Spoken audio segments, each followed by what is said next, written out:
Informativo Mega. Periodismo investigativo. La impresionante inestabilidad del equipo del presidente Gustavo Petro. En apenas un año ha habido 29 ministros en 18 ministerios y solo 5 de 27 viceministros analizados permanecen en el cargo. Semana conoció un detallado informe que hizo el representante Hernán Cadavid de los múltiples cambios que se han hecho en las entidades y viceministerios de Petro. El panorama es impresionante y evidencia un gobierno inestable.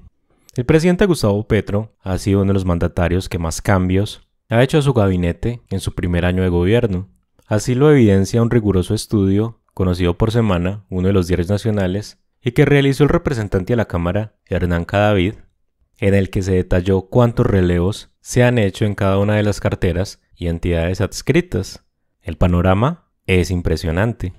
Petro ha nombrado 29 ministros en su primer año de gobierno para 18 ministerios y de los iniciales solo quedan 7. Se han hecho 67 designaciones en 27 viceministerios y solo 5 viceministros se han mantenido en el cargo. En todo el gobierno ha habido 28 viceministros encargados. Algunos de los viceministerios han tenido hasta 5 personas en medio de un año, varios de ellos en interinidad, es decir, que no han sido oficializados en el cargo. Lo de los ministros era evidente, pero el país no había conversado sobre lo que pasa a nivel viceministerial. Esto nos llevó a encontrar que había una tremenda inestabilidad. Hay casos tan difíciles como el de un viceministerio de la Ciencia y Tecnología que tiene 5 cambios en un año, alertó el congresista del Centro Democrático. Para conseguir los datos, Cadavid y su unidad de trabajo legislativo tuvieron que presentar 117 solicitudes de información a todos los ministerios. Uno de los casos que más le preocupa a Cadavid es el del INVIMA, adscrito al Ministerio de Salud, que ha tenido 3 directores, los 2 últimos en encargo, Francisco Rossi y Mariela Pardo, quien llegó en abril. La alerta es porque se trata de una entidad importante que se encarga, entre otras cosas, de gestionar los permisos para los medicamentos que ingresan al país. Invías también llama la atención porque ha tenido 4 directores en un año, 2 de ellos en encargo. Por ejemplo, Cadavid ha conocido reclamos en los que le dicen que cada vez que hay una nueva cabeza, toca volver a retomar el rumbo de los proyectos. En el Ministerio de Agricultura hay 2 que preocupan. La Autoridad Nacional de Agricultura y Pesca, que a pesar de que no es de las más reconocidas, ha tenido 5 directores, 3 de ellos por encargo, y la Agencia de Desarrollo Rural, que ha tenido 3 cambios. Esa cartera es una de las más preocupantes porque la mayoría de viceministerios y entidades adscritas han tenido más de 3 directores en un año, como es el caso del ICA. En el Ministerio de Ambiente, la Agencia Nacional de Licencias Ambientales, ANLA, ha tenido 3 directores en ese periodo. En el Ministerio de Comercio, el Viceministerio de Desarrollo Empresarial ha tenido 3 cambios. Otra de las alertas están en el Ministerio de Trabajo, por el despacho del Viceministro de Empleo y Pensiones, que se trata de un tema fundamental para el gobierno y el país. Han pasado 4 directores. Asimismo, la Unidad del Servicio de Empleo ha tenido 3 cambios. Algo similar sucede con el Viceministerio de Educación Básica, Escolar y Media, que ha sufrido 4 remesones en su dirección en un año, lo mismo que el Viceministerio de Educación Superior. Todo en medio de la reforma a la educación que ya fue presentada al Congreso. En el Ministerio de Hacienda también se ha registrado una gran movida. El Fondo de Adaptación ha sido el que más ha sufrido ajustes. Con 4 directores, Fogafín, que protege los ahorros de los colombianos, ha tenido 3 directores. Los que menos preocupan son el Ministerio del Interior, aunque la Imprenta Nacional y la Dirección Nacional de Bomberos han tenido 3 directores cada una. En el Ministerio de Justicia no ha habido más de 2 cambios, al igual que en la Cancillería. También genera alerta el Ministerio de Minas, ya que hay varias entidades o dependencias que han sufrido más de 3 ajustes. Por ejemplo, la Agencia Nacional de Hidrocarburos, que ha sido un tema espinoso en este gobierno, ha tenido 3 directores. Lo mismo que la Agencia Nacional de Minería, la Comisión de Regulación de Energía y Gas, CREC, y la Unidad de Planeación Minero-Energética, UPME. En el caso del Viceministerio de Energía, al congresista le respondieron oficialmente que el cargo se encuentra en vacancia definitiva, aunque recientemente fue nombrada Ángela María Sarmiento, la tercera viceministra. En el Ministerio de las TIC hay una particularidad y es que sus entidades no han sufrido muchos cambios. Sin embargo, en 2 viceministerios, el de Conectividad y el de Transformación Digital, ha habido por lo menos 3 viceministros en un año es decir, 6 en total. En el Ministerio de Salud, la entidad que más ha sufrido cambios es el Centro Dermatológico Federico Lleras Acosta, con 4 directores en un año. 2 de ellos en encargo, esto sumado a la alerta con el INVIMA. Otras entidades de esta cartera que han tenido 3 directores son la Dirección de Regulación de Beneficios, Costos y Tarifas del Aseguramiento en Salud, el Fondo Pasivo Social Ferrocarriles Nacionales de Colombia, el Sanatorio Agua de Dios, el Sanatorio de Contratación y la Superintendencia de Salud. En el Ministerio de Transporte preocupa la Agencia Nacional de Seguridad Vial, que ha tenido 4 directores, y la Agencia Nacional de Infraestructura, con 3. La alerta mayor está en la Unidad de Planeación de Infraestructura de Transporte, con 5 cambios, sumado al Envías, que ha tenido 4 directores en un año. Fonvivienda del Ministerio de Vivienda ha tenido 4 directores. De allí hace parte el programa Mi Casa Ya, y en el Fondo Nacional del Ahorro ha habido 3 cambios, entre ellos el de Gilberto Rondón, que salió tras haber reconocido que entregaba cuotas políticas a los congresistas del Partido Liberal.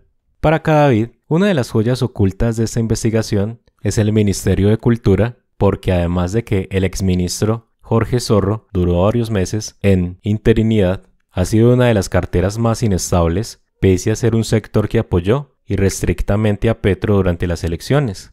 Allí se encuentra el Viceministerio de la Creatividad y Economía Naranja, y el Fomento Regional y Patrimonio han tenido 4 directores. El Archivo General de la Nación ha tenido 3 ajustes en un año. Es el sector que registra más interinidad y el que tenía más expectativas con el gobierno Petro por los actores y los artistas que lo apoyaron, señaló Cadavid.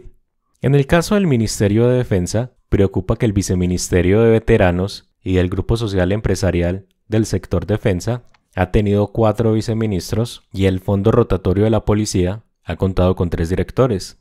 Finalmente, otro de los que llama la atención es el Ministerio de Ciencias, en el que ha habido 9 nombramientos en 2 viceministerios, el de Talento y Apropiación Social del Conocimiento, 5, y en el del Conocimiento, Innovación y Productividad, 4. En la Unidad Nacional para la Gestión del Riesgo de Desastres ha habido 3 cambios. La connotación que le ha dado a esto es demostrar que es un gobierno altamente inestable e interino, lo que se vincula a su incapacidad de ejecución, aseguró Cadavid.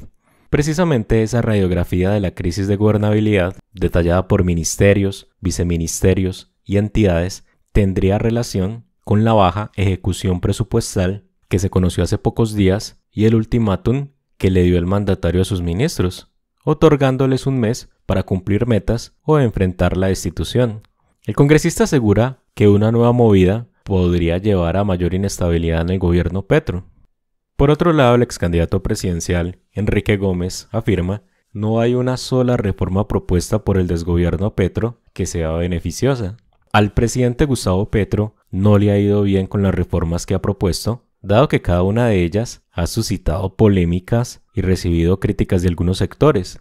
La reforma a la salud, quizás la más discutida de todas, le costó el puesto como ministra a Carolina Corcho, aunque aún no está claro si verá o no la luz verde. La reforma laboral, hundida en la legislatura pasada, volvió a ser radicada en el Congreso el pasado 24 de agosto, solo que a escondidas. En ese contexto, Enrique Gómez, ex candidato presidencial por el Movimiento Salvación Nacional y uno de los políticos de oposición al gobierno, se pronunció y dijo: no hay una sola reforma propuesta por el desgobierno Petro que sea beneficiosa. El camino del socialismo solo llena los bolsillos de la monarquía cercana a sus cabecillas, expuso el político de derecha. Por otro lado, Andrés Pastrana, expresidente de Colombia, arremete contra Gustavo Petro y afirma: su gobierno se acabó desde las acusaciones de su hijo Nicolás. En entrevista con uno de los diarios nacionales, el expresidente Andrés Pastrana dijo que se viene una derrota monumental al pacto histórico en octubre. Afirmó que Santos es el principio y fin de Odebrecht en Colombia e hizo referencia a Samper, Uribe, Gaviria, Nicolás Petro, entre otros. El entrevistador de Semana le preguntó: ¿usted está recorriendo Colombia? ¿Qué ha encontrado en las regiones? Andrés Pastrana responde: vemos una gran decepción hacia un gobierno que prometió el cambio. Especialmente lo ve uno de los jóvenes que le dieron la presidencia a Gustavo Petro y hoy son los más decepcionados y desilusionados con un gobierno que posiblemente es el más corrupto en la historia de Colombia. Eso afecta a muchos jóvenes porque ellos veían un gobierno de izquierda que, supuestamente, iba a acabar con la corrupción y terminó siendo lo contrario. Para un joven ver que el presidente está comprometido con dineros del tráfico en su campaña, que está comprometido su gerente, su hermano, su hijo, es muy difícil. Le preguntaron, ¿esta percepción que usted ve tendrá un impacto en las elecciones regionales de octubre? Andrés Pastrana responde, las elecciones del 29 de octubre para mí son las más importantes en la historia de Colombia porque se han de definir los próximos 30 años del país. Si nosotros no recuperamos Bogotá, Cali, Medellín, mantenemos Barranquilla, Santa Marta, Cartagena, Cúcuta, y si no preservamos las más importantes gobernaciones, lo que pasará es que la centroderecha no volverá a ver el poder en las próximas 3 décadas. Pero lo que uno palpa y siente en las regiones es una derrota monumental al pacto histórico en las elecciones regionales. Estoy seguro que la derecha derrotará a Gustavo Petro y a su gobierno. Lo pronostico desde ahora. Será una derrota muy grande, la del pacto histórico, por la desilusión que se está viendo a lo largo y ancho del país.